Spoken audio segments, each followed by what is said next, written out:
3 seconds, that's all it took. 3 seconds for Sandra McKee to decide that Nathaniel Cole didn't belong in the first-class lounge.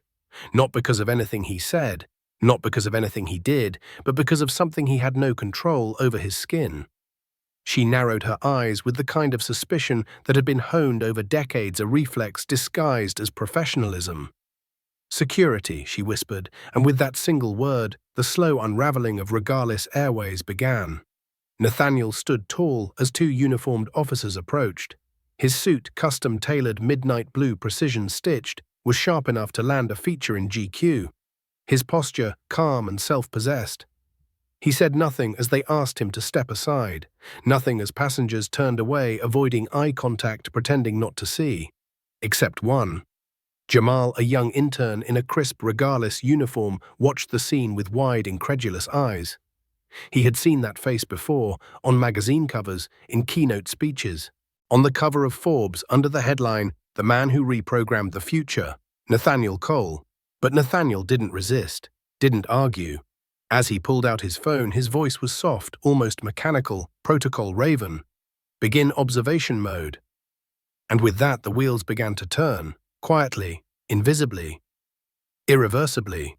Because while Regardless Airways thought they were escorting an unwelcome guest out of a space he didn't belong in, what they were actually doing was declaring war. A war they didn't know had already been lost. Nathaniel had built an empire from the ashes of every insult, every denial, every door slammed in his face. He'd spent his entire life preparing for the moment when power would finally be met by something greater: strategy. He never raised his voice. He didn't need to. This wasn't rage. This was justice, with a long memory and a perfect aim. The rain tapped softly against the tinted windows of the sleek black Bentley as it pulled up to the departures terminal of Washington National Airport. The engine purred to a stop, and the chauffeur stepped out in one fluid motion. He opened the rear door with quiet precision. Inside, Nathaniel Cole closed his leather portfolio and adjusted the platinum cufflinks that shimmered against the cuff of his Tom Ford suit, a personal gift to himself after sealing his first billion-dollar contract.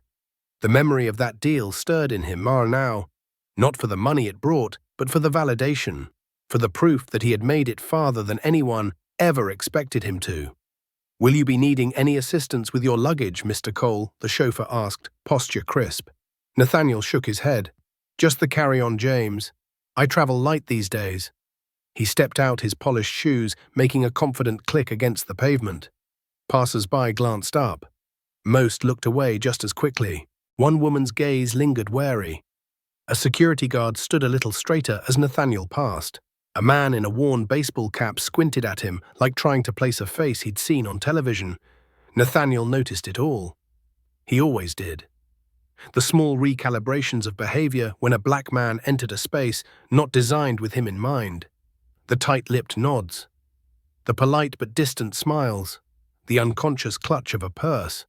It was subtle routine, exhausting. But Nathaniel didn't flinch. He had walked through this world long enough to recognize the rhythm of doubt. He had also learned never to let it dictate the tempo of his stride. Inside the terminal, he made his way to the first-class check-in. The line was empty. At the counter, two agents chatted softly.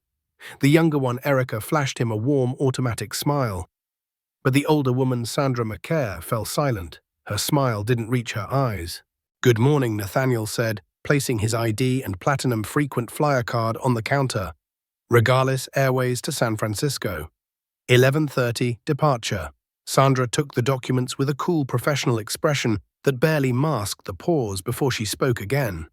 "And how are you today, sir?" The hesitation was subtle, barely a breath, but Nathaniel heard it. He always heard it. "I'm well, thank you," he replied, steady and calm.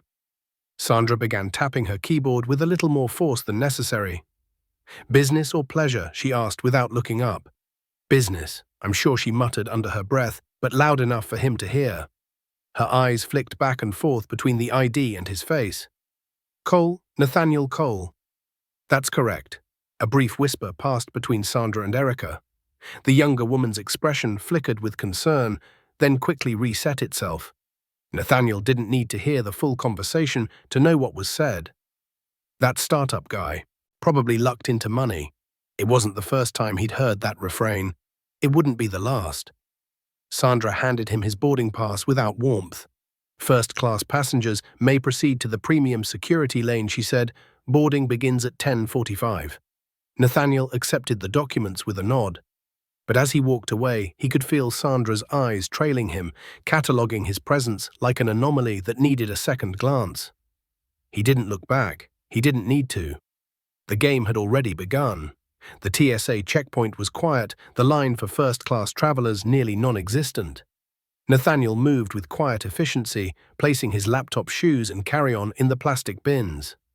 The agent checking IDs gave a curt nod as he passed. Just as he stepped forward, another agent tapped his arm. "Random screening, sir. Please step to the side." Nathaniel didn't blink. Of course it was. He gave a small nod and followed the agent without protest. The pat-down was methodical, mechanical hands sliding along his shoulders, down his sides, across the waistband. His face remained neutral, his heart steady. This happened often. Too often to be random. He didn't speak, he didn't protest, because after years of being randomly selected, he understood the unspoken contract. Any resistance would make him a threat. Better to stay silent. Better to let them finish and walk away with his peace intact. After 20 minutes, he was cleared and allowed to proceed. He retrieved his belongings, smoothed the front of his suit jacket, and checked the time. He still had plenty.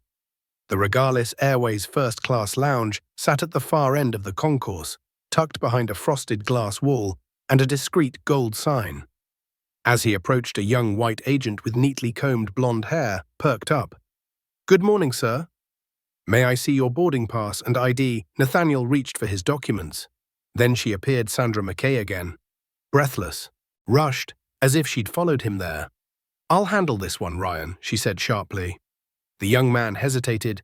"Oh, yes, Miss McKee."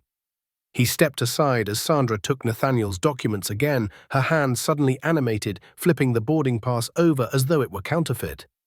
Nathaniel waited, patient, calm, watching. "Is there a problem?" he asked quietly. "Just doing my job, sir," she said, her voice laced with something colder this time. She squinted at the ticket. "This first-class seat is unusual." Nathaniel raised an eyebrow. "Unusual how?" "Well, these are very expensive seats," she replied, eyes narrowing. "We need to be sure all passengers are in their proper place." The words hung in the air.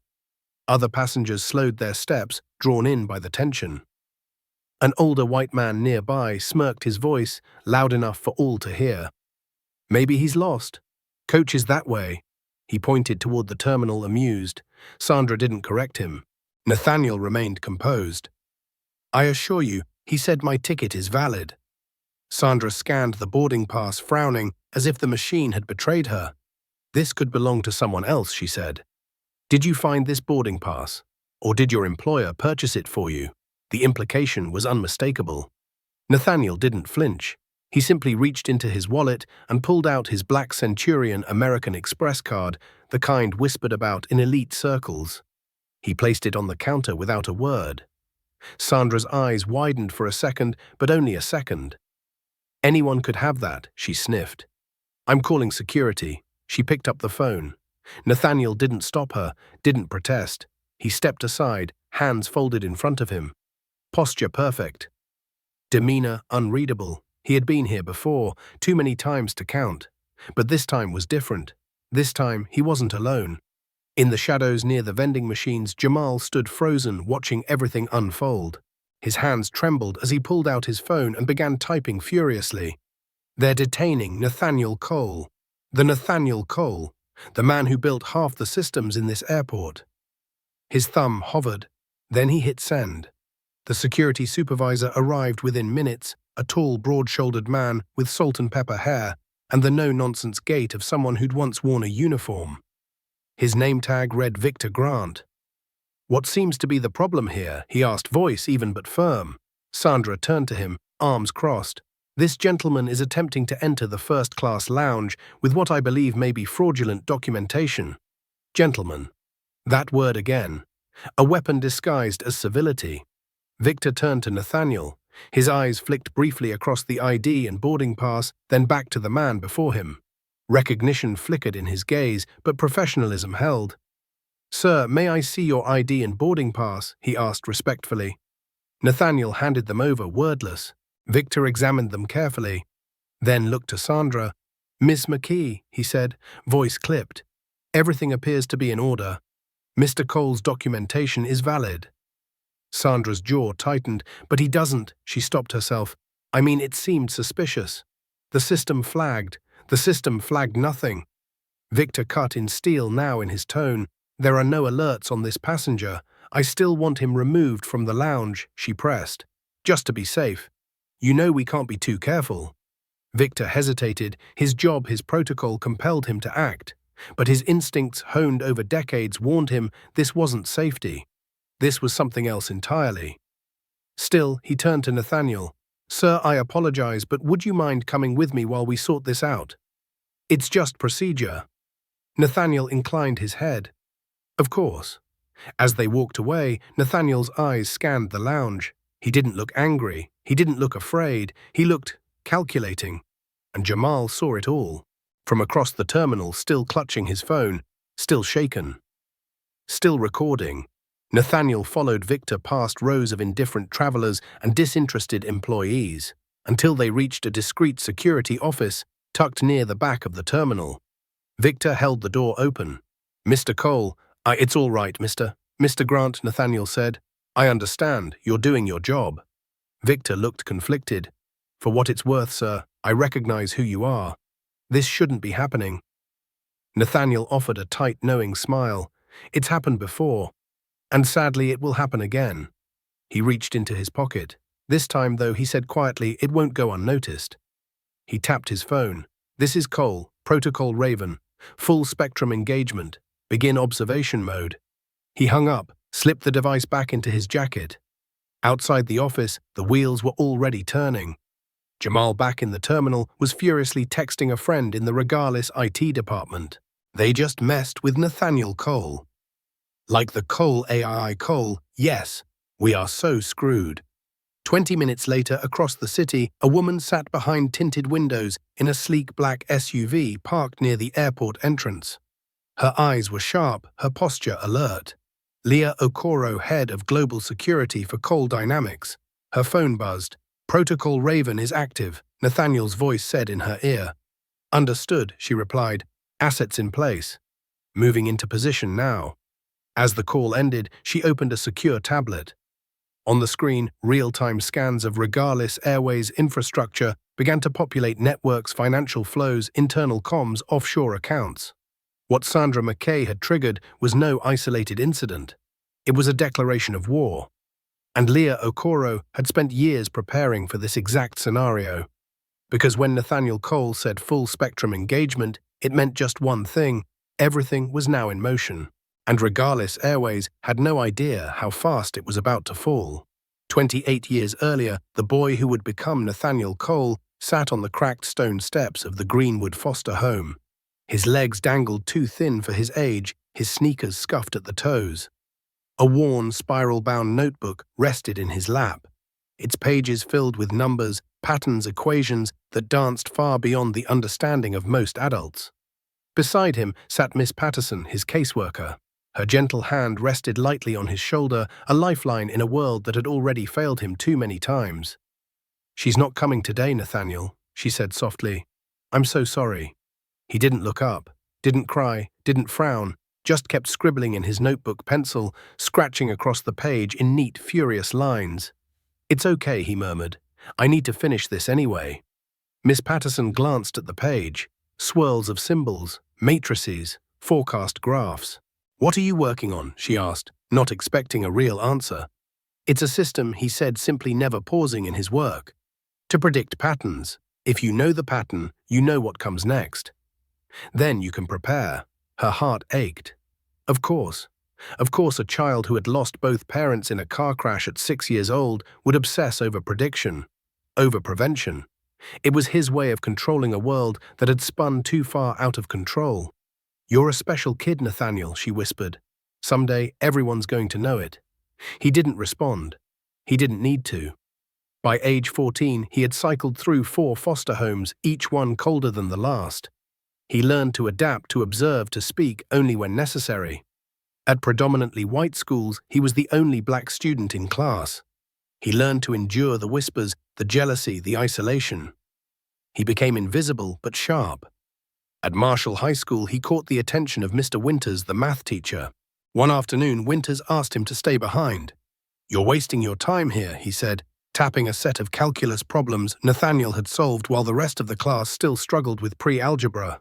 "I challenge myself." Nathaniel shrugged. With what wordlessly, he pulled out a different notebook, handed it over. Mr. Winters flipped through it. His jaw gradually lowered as he turned each page. Algorithms, market logic models, derivative mapping. "This is graduate-level work," he said in disbelief. "What are you building?"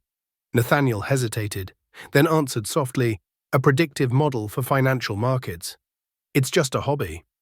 Mr. Winters stared at him. "Son, this isn't a hobby. This is genius." For the first time in years, Nathaniel allowed himself a small smile. By 17, he worked 3 jobs: mornings at a coffee shop, evenings at the public library, weekends washing dishes at a diner. Every cent went to piecing together a desktop computer from discarded parts.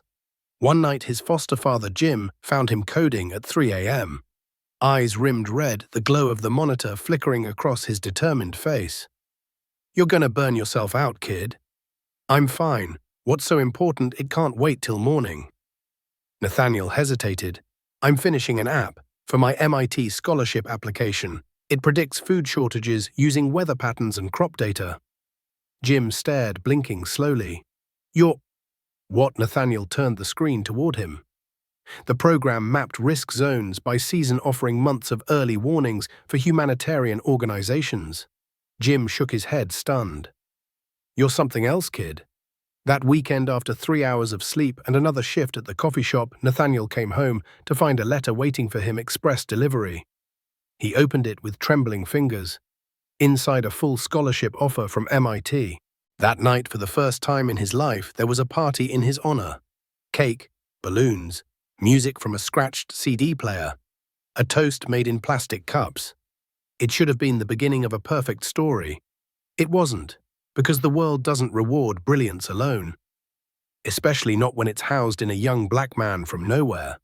The first betrayal was still waiting, but so was the first spark of fire, and it would burn a long, long way.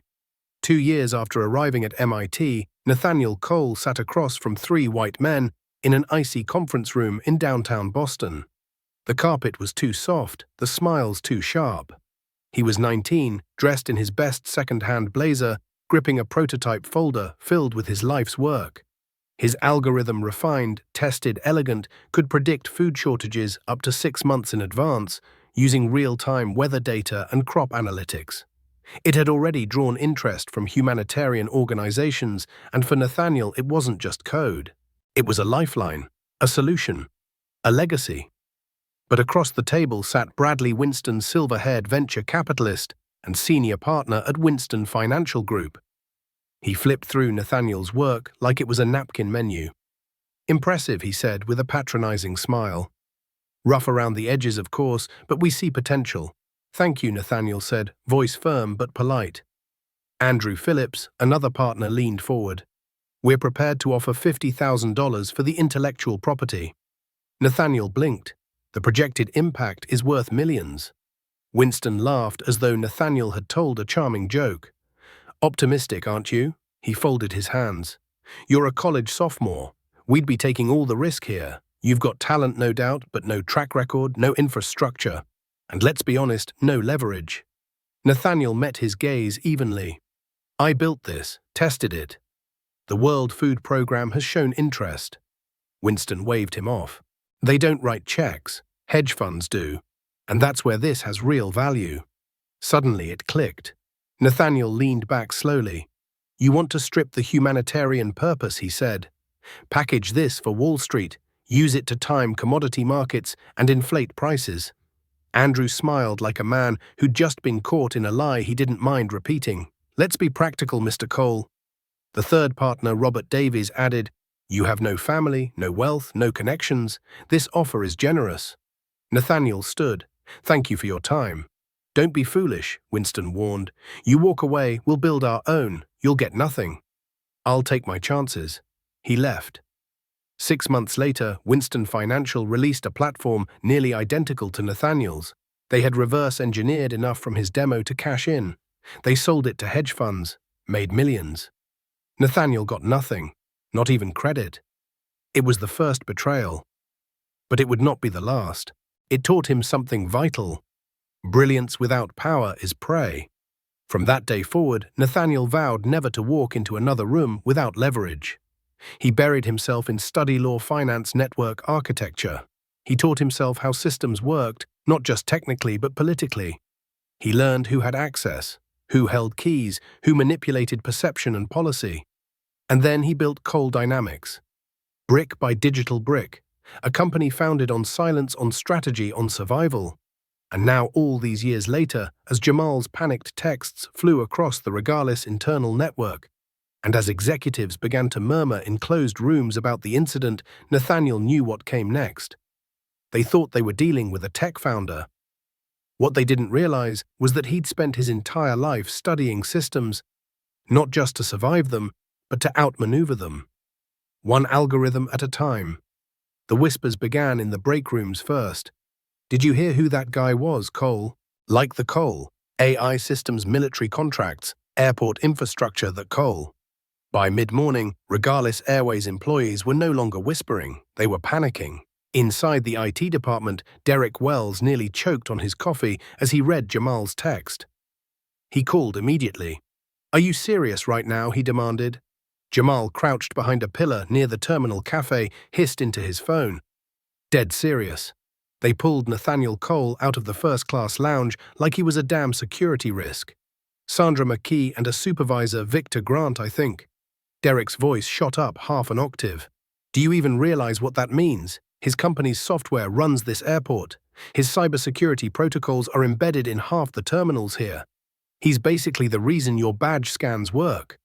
I know who he is, Jamal whispered.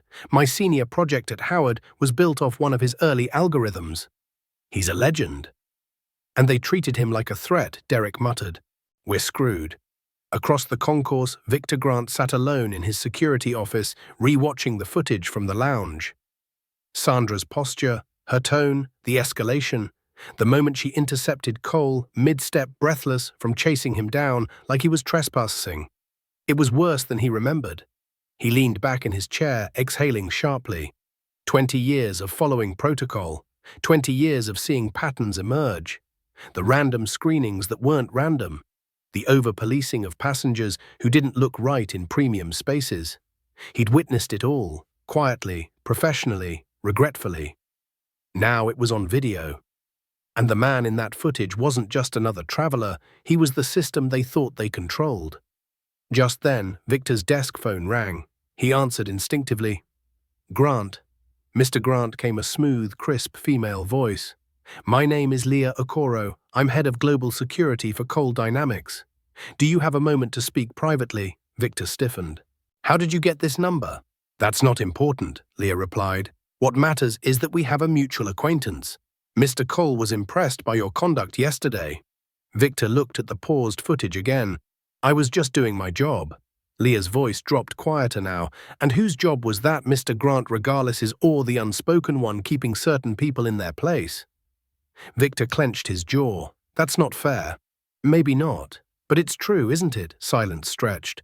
What does Mr. Cole want from me? Nothing you're not willing to give. Leah said, only the truth, when the time comes. The line disconnected. Victor stared at the phone, then at the frozen frame of Sandra's sneer on his monitor. The same scene, the same script, over and over again.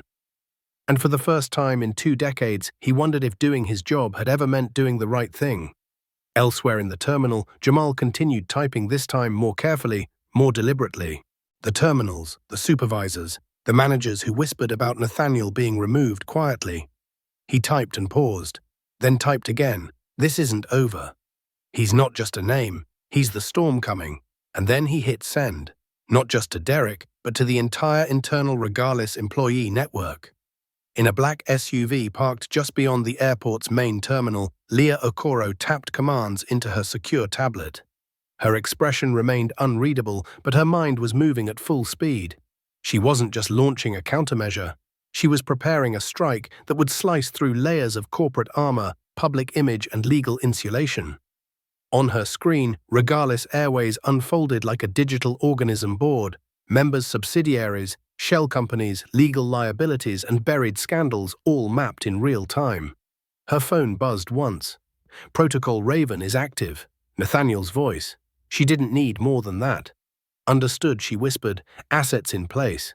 Commencing Phase 1. Across the city, in a private cyber ops room, leased under a nondescript LLC name, Leah's hand-picked team went to work.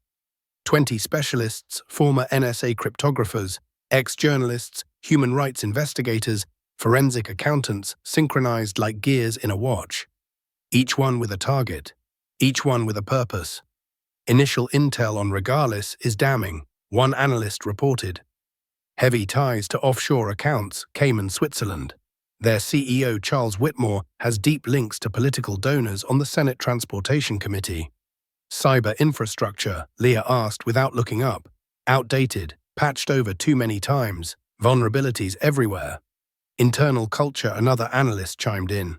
Toxic, 18 harassment settlements in 5 years. None disclosed, records buried, whistleblowers gagged. Leah's fingers hovered over the screen. Then she activated the second tier. Begin insertion. Meanwhile, in the marble-clad corner office of Regalis headquarters, Charles Whitmore reclined in his leather chair, swirling bourbon in a glass. Across from him, Martin Reynolds, the CFO, reviewed quarterly projections. So Charles said smugly, Senator Green assures me the new FAA safety guidelines are being postponed for further review. That saves us $30 million in upgrades. Martin raised an eyebrow. You sure that won't come back to bite us? Charles chuckled. Not unless someone hands them a shovel. Just then his intercom crackled. Mr. Whitmore PR is requesting an immediate call. There's been an incident at the airport. Charles sighed. What now? Someone missed their peanuts. It's a situation involving a first-class passenger. High profile. Social media's picking it up. Handle it, Charles muttered. Sir, the assistant hesitated. The passenger is Nathaniel Cole. Charles paused mid-sip. Why does that name sound familiar? Founder of Cole Dynamics. Charles snapped upright. That guy. The one who made that AI airport system we're using. Yes, sir. Damn it. He slammed the glass down. The PR manager's voice came on the line, already anxious. We're drafting a statement. Standard apology. This doesn't reflect our values. Blame the employee, Charles ordered. Sandra, whoever. Say she acted alone. Sir, with respect, this one may spiral. People forget. Tomorrow's outrage is today's trending hashtag. Give it 12 hours. But even as Charles hung up across departments, IIT Legal Communications Regalis staff were waking up to a different reality. Emails flagged as suspicious, transaction records showing gaps, servers behaving erratically. A glitch here, a crash there, a pattern only visible to those who knew what to look for. And Leah Okoro had trained her whole life to see patterns. This wasn't a disruption, it was an unveiling, and Regalis Airways was about to watch their empire decay from the inside out, pixel by pixel, secret by secret, all because they thought they could ignore a man in a suit who didn't look like he belonged. They hadn't just insulted him, they had activated him, and they had no idea what that really meant.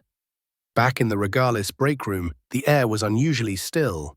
Erica stood rigid, arms crossed, her eyes locked on Sandra McKee as she sipped coffee with deliberate calm, surrounded by a few supportive co-workers still unaware or unwilling to acknowledge the growing storm. What happened with that passenger, Erica said quietly, was wrong. Sandra didn't even flinch. Excuse me, that man Nathaniel Cole had every right to be there. You knew it. Sandra set her mug down slowly. I was following protocol. No, Erica replied firmly. You were following prejudice. The room fell silent. Sandra's face hardened. Men like that always play the victim. Always looking for special treatment. He wasn't asking for special treatment, Erica shot back. He was asking for equal treatment. And you made him feel like a criminal. You're too young to understand, Sandra said dismissively. I've been doing this job for 20 years. I know trouble when I see it. Erica stepped closer, her voice trembling but steady. No. That's exactly the problem. You see trouble where there isn't any because you've trained yourself to see it in black faces. For a moment, Sandra looked shaken, but it passed. You'd better be careful, Erica, she hissed. Accusing a senior colleague of racism could impact your future here. Erica's eyes narrowed. If staying silent is the price of keeping my job, then maybe I don't want it. Before either could say more, their supervisor, Jeff, stepped into the room. His expression was unreadable. Sandra, I need to see you. Now. What's this about, Sandra? Asked, trying to keep her voice calm. Now, he repeated. As she followed him out, her phone buzzed. A notification from HR. All employee social media accounts are now subject to review. Please refrain from commenting on recent events involving Regardless Airways. Her stomach dropped. Across the airport, subtle chaos had begun to bloom. Booking systems glitched, flights disappeared from screens and reappeared minutes later. First-class customers were inexplicably downgraded to coach. Transactions bounced. Check-in kiosks froze. In Dallas, at the Regardless IT headquarters, engineers scrambled. It's like the system's fighting itself, one muttered. Could it be a hack? Asked the director. Maybe, the engineer said, typing furiously. But there's no entry breach, no malware signature, and it's too specific. What do you mean it's targeting our highest margin routes, first-class services, premium lounges, silence? Someone's doing this on purpose. Back in San Francisco, Nathaniel sat in his suite surrounded by glowing monitors. Streams of code and data flowed across them, dancing in synchrony. On the main screen, Leah Okoro appeared via secure video call. Operation Mirror is active, she reported. We've confirmed full internal access. We've mapped vulnerabilities, and now we're gathering intelligence on Whitmore and his inner circle. Nathaniel nodded once. Digital insertion, performing as designed. Subtle, surgical, enough to make them bleed but not enough to cause collapse. Yet, he leaned forward slightly. What about our human assets? Jamal Barnes has been extremely helpful, Leah said. We're also tracking other employees sympathetic to the cause, including a promising lead named Erica. Nathaniel's voice was steady, and Sandra McAleer's expression darkened. 12 passenger complaints over the last 5 years. All buried. Her pattern is undeniable. HR has records, but nothing was ever done. Nathaniel nodded, and Victor Grant, former Air Force. 2 decades in airport security. Ethical, regretful, he played by the rules because he thought they were just. Reach out to him, Nathaniel said. I want to know where he stands. As Leah disconnected, Nathaniel's eyes moved across the real-time digital map of Regardless's systems, an empire built on intimidation, neglect, and silence. And now the silence was ending. Now it was time for reckoning. Jamal Barnes moved through the terminal with nervous energy, scanning every face, every glance. After sending that internal message, he knew there was no turning back. He had pierced the veil, lifted the lid on what everyone whispered about but never challenged. His phone buzzed. Derek, something weird's happening. Systems freaking out. Flights rerouting themselves. VIP tickets downgraded. And get this, security logs are duplicating entries. Jamal ducked into a supply closet, heart pounding. He typed back, it's starting, just stay quiet and watch everything. We'll need proof later. On the other side of the terminal, Victor Grant was watching too, just not through a screen. He sat at his desk, eyes locked on surveillance footage from the day before. Over and over, he replayed Sandra's interaction with Nathaniel. Each frame confirmed what his gut had known all along. The contempt, the needling tone, the escalations with no basis, and his own face tight with discomfort conflicted, silent, a silence that spoke louder than any word. His phone rang, he stared at it for a beat, then answered. Grant. The voice on the other end was cool and calm. Mr. Grant. Leah Okoro. Coal Dynamics. He stiffened. What is this? It's about justice and truth. I did what I could, he replied quietly. I didn't cause this. But you watched it happen, Leah said gently. And Mr. Cole believes you're a man who knows the difference between protocol and prejudice. Victor exhaled. What does he want from me? Nothing. unless you want to help. Then silence, a long echoing silence, across the city in a quiet restaurant overlooking San Francisco Bay. Nathaniel sat across from Evelyn Banks, his mentor, a pioneer, one of the first black female CEOs in tech. Her silver-streaked hair was pulled into a sleek bun. Her voice was low, deliberate. "I saw the video," she said. "I've been there, Nathaniel. I know that look in your eyes." "I'm not angry," he said. "Not like that. But it is personal. Yes."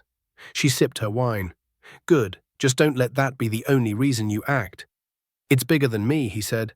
"Regardless has buried years of misconduct under fake apologies and empty slogans. Discrimination, harassment, safety failures. I have the proof. And the power." Nathaniel nodded. "I didn't have it before, but I do now." Evelyn studied him. "Then remember, true power doesn't destroy, it transforms." He didn't answer with words, just held her gaze, because he knew. This wasn't about revenge. It was about rebuilding something better, and transformation had already begun. That night, Regardless employees across the country saw something odd on their screens. A black terminal window, white text typed slowly, then vanished.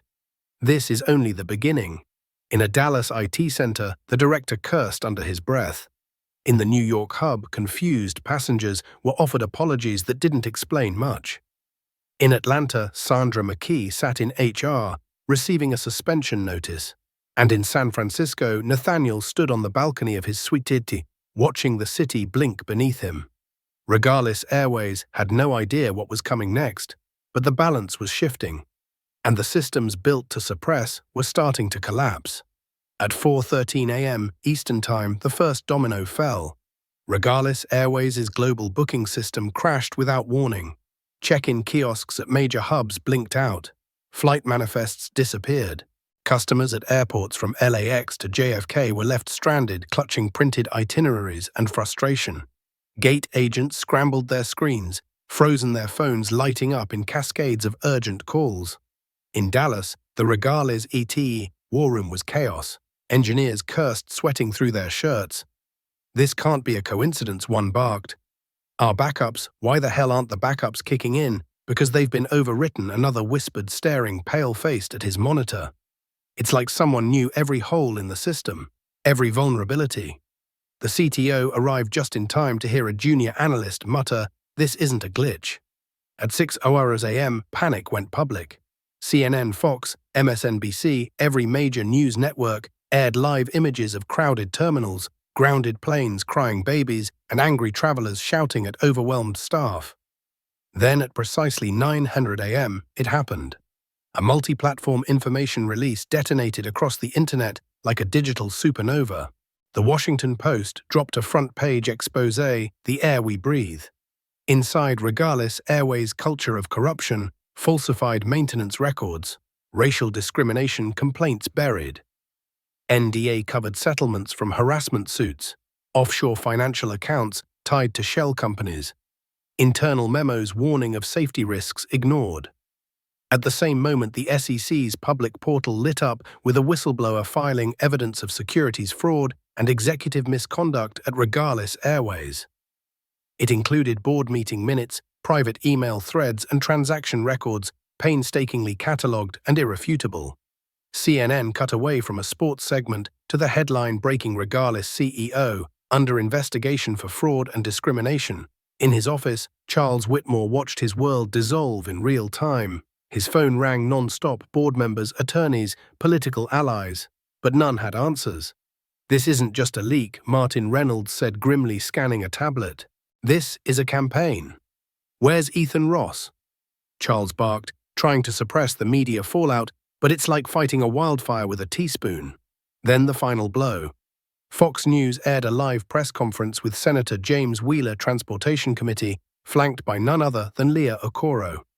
"These allegations suggest a deliberate endangerment of public safety," Wheeler said solemnly.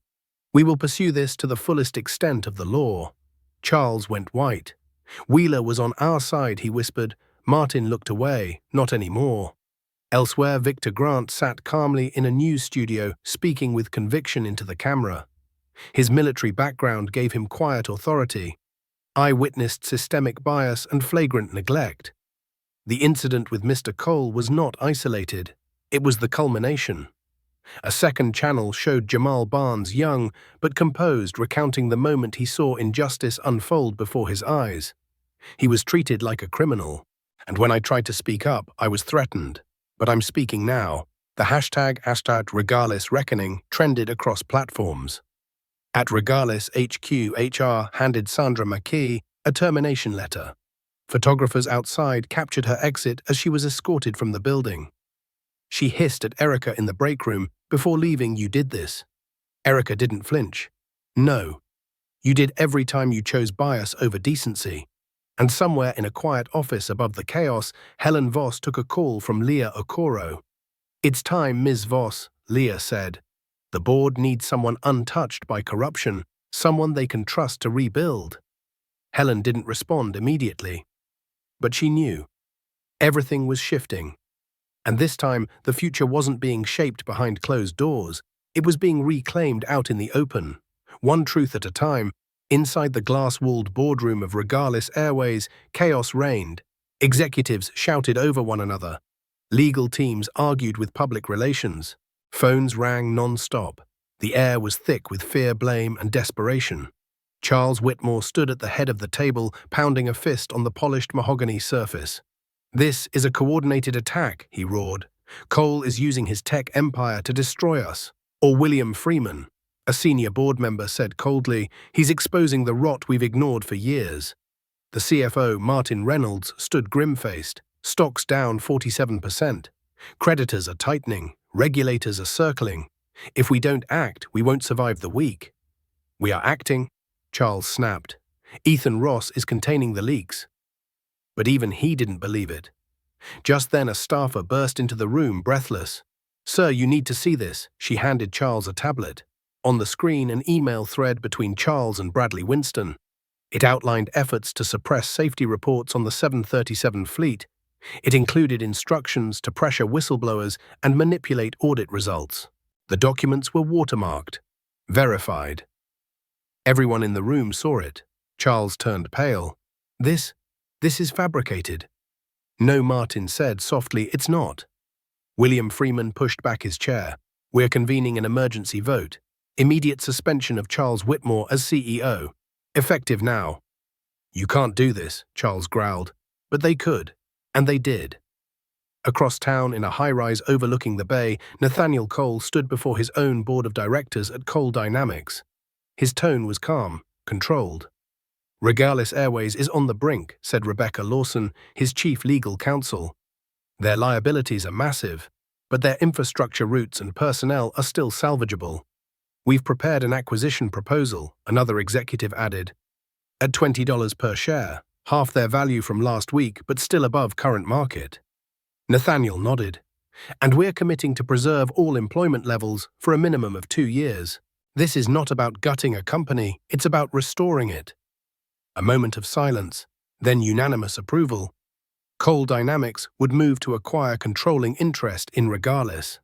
Back at Regardless HQ, Helen Voss received a quiet knock on her door. An assistant entered, pale and nervous. "The board has voted. They want you to serve as interim CEO." Helen stared at him. She had waited years for this, not for the title, but for the chance to finally do something that mattered. She nodded once. "Prepare a statement. I'll speak to the press within the hour." That evening, news broke across every major network. Cole Dynamics moves to acquire Regardless Airways in historic deal. Nathaniel Cole promises this isn't about revenge. It's about rebuilding. In a federal courtroom the next day, Charles Whitmore entered a plea deal 7 years in exchange for full cooperation. Cameras flashed as he exited in cuffs. Meanwhile, Jamal Barnes and Erica both received official offers from Cole Dynamics. Erica would head a new division focused on equality in passenger experience. Jamal, now a hero in the eyes of millions, would enter the executive development program. In a quiet corner of his hotel suite, Nathaniel received a final encrypted message from Leah Okoro. Whitmore's residence raided. All assets frozen. Sandra McKee's wrongful termination case dismissed. Internal memos from her desk leaked, She knew what she was doing. Nathaniel closed the file, stepped onto his balcony. The skyline blinked beneath him like circuitry. Regardless had crumbled. But not just to prove a point, to build something better. And tomorrow he would board the first official flight of Cole Air, the airline that dared to ask a question no one else had. What if dignity wasn't optional in the sky? 3 months later, the sun rose over Washington National Airport like a promise fulfilled. On the tarmac, flanked by banners and news crews, the first Cole Air aircraft gleamed in the morning light. Sleek, rebranded, reimagined. Its tail painted with a symbol combining the wings of movement and the arcs of inclusion. A crowd had gathered. Executives, press, families, students, former Regardless employees who were now part of something entirely new. Nathaniel Cole stepped onto the makeshift stage. No teleprompter, no podium armor, just his presence and his truth. Today isn't just about launching a new airline he began. It's about rewriting the narrative of who gets to belong. Cameras clicked. Phones recorded. Cole Air was built on the belief that dignity isn't a luxury add-on. It's a standard, for every passenger, for every employee, for every person who steps onto one of our flights. Applause swelled. Nathaniel continued, his voice steady. We're implementing anonymous reporting systems, equity-based training, and scholarships that give students access to opportunity I only dreamed of at their age. This isn't charity, it's architecture. We're building a better system, one where the skies reflect the world as it should be. In the front row, Jamal Barnes fought back tears. 6 months ago, he was an intern afraid to speak. Now he wore a name badge that read Cole Dynamics. Management Trainee Equity and Innovation Division. Nathaniel turned toward him, and now he said, a young man who reminded me of who I once was will remind us all what this is really about. Jamal stepped forward, nervous but brave. My story started with silence, he began. Watching someone get humiliated for simply existing in a place others didn't think he belonged. He paused, voice cracking slightly. But it ends here with action. He gestured to the plane behind him. Because this isn't just a flight. It's a message. A standing ovation followed. Later, as guests toured the aircraft, they marveled at the changes: wider aisles for accessibility, adjustable seating, signage in multiple languages, and quiet zones for sensory-sensitive travelers. In a quiet moment near the wing, Helen Voss joined Nathaniel. The board ratified my appointment this morning, she said. Good, Nathaniel replied. The company deserves a leader who listens. She smiled. And what about you? What's next? Nathaniel turned, looking past the plane to the open sky. There are more systems to transform. Meanwhile, in a federal prison processing room, Charles Whitmore signed the final papers of his plea deal. As he was led away, a reporter called out, "Any thoughts on today's launch of Cole Air?" Charles didn't answer. He didn't need to, because the world had already spoken for him. That evening, at a private rooftop ceremony, Nathaniel presented Leah Okoro with a symbolic key to the executive floor of Cole Dynamics. For loyalty, for courage, for making justice operational. She accepted it with quiet grace. We started with a whisper, she said. Now it's a movement. And across the country, passengers boarding Cole Air's first wave of flights experienced something radical: respect. No stares, no doubt, no whispered suspicion, just belonging.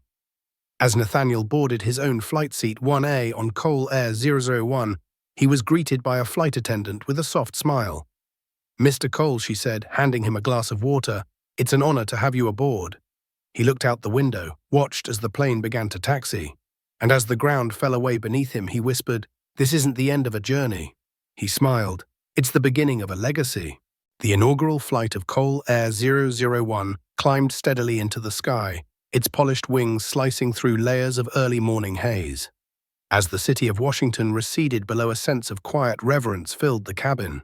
There was no announcement, no fanfare, just the soft hum of a plane reimagined from the inside out. Nathaniel sat in seat 1A, but this time it felt different.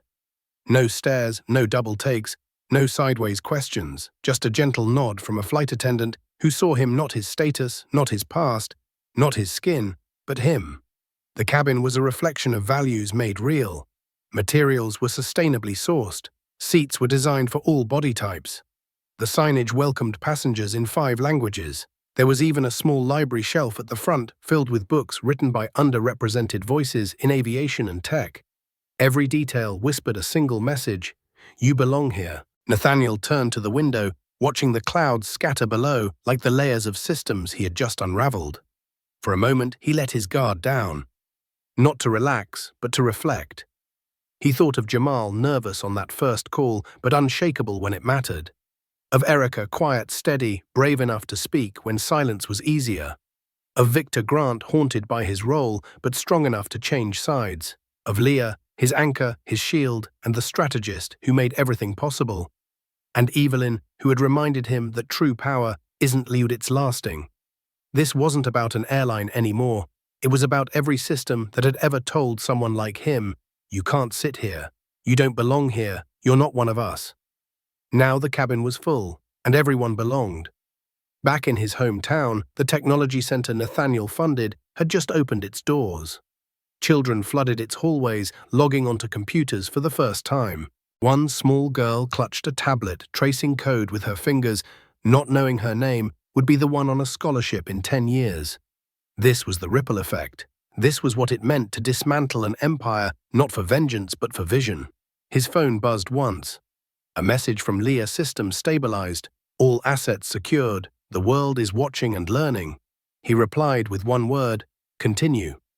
As the flight leveled off, a soft chime echoed overhead. The captain's voice came through clear and composed. "Ladies and gentlemen, welcome aboard. Cole Air.